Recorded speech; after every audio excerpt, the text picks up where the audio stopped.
Hello বন্ধুরা, ভিডিওর শুরুতে বলতেছি কে কোথা থেকে ভিডিওটা দেখতেছো, যে যেখান থেকে দেখতেছো আশা করি ভালো আছো, আমিও ভালো আছি।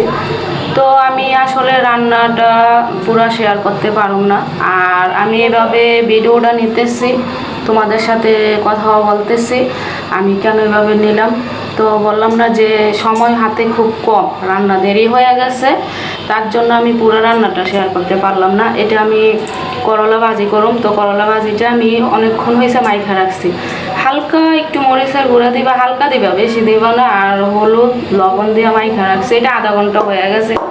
তো দেখছে একটু চড়া করছে, অনেকে পাতলা পাতলা খায়, আমি পাতলা পাতলা খাই না, আমি চড়াই খাই। তো এটা ডুবা তেলে ভাজি করুন, করলা ভাজি আমি ডুবা তেলে ভাজি করে এটা সিদ্ধ হয়ে যাবে, ঠিক আছে? তো এক একজনে এক একভাবে খাও, যে যেভাবে খাও খাইও। আর এই জায়গায় মাছটা আমি লবণ মাইখা রাখছি, তো এখনও ভালো মতন ধোয়া হয় নাই, ভালো মতন ধুইতে একটু সময় লাগবো। লবণটা মাইখা রাখছি, মাছ ভাজি হইব, আর কাঁচকলা দিয়ে মাছের ঝোল হইব, তেলাপিয়া মাছ।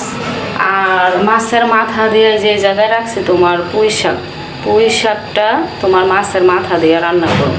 তো মাছের মাথা দেওয়া পুঁই শাকটা আবার আমাদের খুব পছন্দ, এটা একটু শুকনো শুকনোই করবো। তো দেখা গেছে যে সাথে আবার একটু আমি মূলা দিয়েছি, মূলাটা আমার পছন্দ, তোমাদের দাদা ভাইয়ের পছন্দ না, কিন্তু মূলা দিলে আর কি আমার কাছে স্বাদটা একটু ভারে আর ভালো লাগে। আর এই যে এটা আমি এই যে পুঁই শাকটা আমি রান্না করো মূলা আর পুঁই শাক মাছের মাথা দিয়া, এটা তোমার ঝোল হইব না, একটু চচ্চড়ির মতো রান্না করুম, একটু ভিজা ভিজা থাকবো, অত হইব না, ঠিক আছে? মানে মাখা মাখাও হইব না, ঝোলও হইব না, চচ্চড়ির মতন আর কি। তো মাছের মাথাটা আগে বাইজা নিবা। আর এই যে দেখো এটা ভাপ দিয়ে নিছি, এটা ভাপ দিয়ে নিছি, আর এটা ভাপ দিয়ে নিলে এখন সম্বাদ দিয়া তারপর আর কি এটা দিমু। আর মাছের মাথাটাও আগে ভাইজা নিমু। তো কে কীভাবে রান্না করো আমি জানি না, তো তোমাদের সাথে আমি রান্নার ভিডিও হয়তো শেয়ার করবো, যদি রান্না হয়ে যায় তারপরে শেয়ার করবো। আর মাঝে মাঝে তো শর্ট ভিডিও নেওয়া হইব।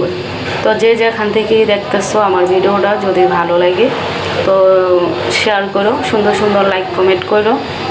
আর যাদের ভালো না লাগে তারা স্ক্যান করে চলে যাবে। আর এই জায়গায় যে মাছটা রাখছি, মাছটা তোমার লবণ মেখে রাখছি।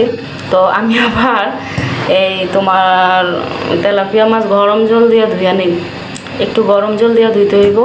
গরম জল দিয়ে ধুইয়া এই যে করলার মতন দেখো, এটা যেভাবে আমি লবণ মাইখা রাখছি, এই মাছটাও হালকা একটু মরিচের গুঁড়া দেবো, আর লবণ দেবো, হলুদ দেবো, দিয়ে মাইখা রাখুন।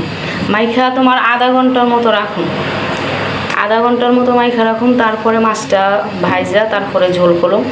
আর এটার মধ্যে আমি আলু দেবো না, তবে এটা মাখা মাখা ঝোল করুন, এটা বেশি ঝোল করুম না, বেশি ঝোল করলে আবার ভালো লাগে না। তো যাক, ভিডিওটা মনে হয় 3 মিনিট হয়ে গেছে, যাদের ভালো লাগে তারা শেয়ার করো, কমেন্ট করো, লাইক করো, ভালো থেকো।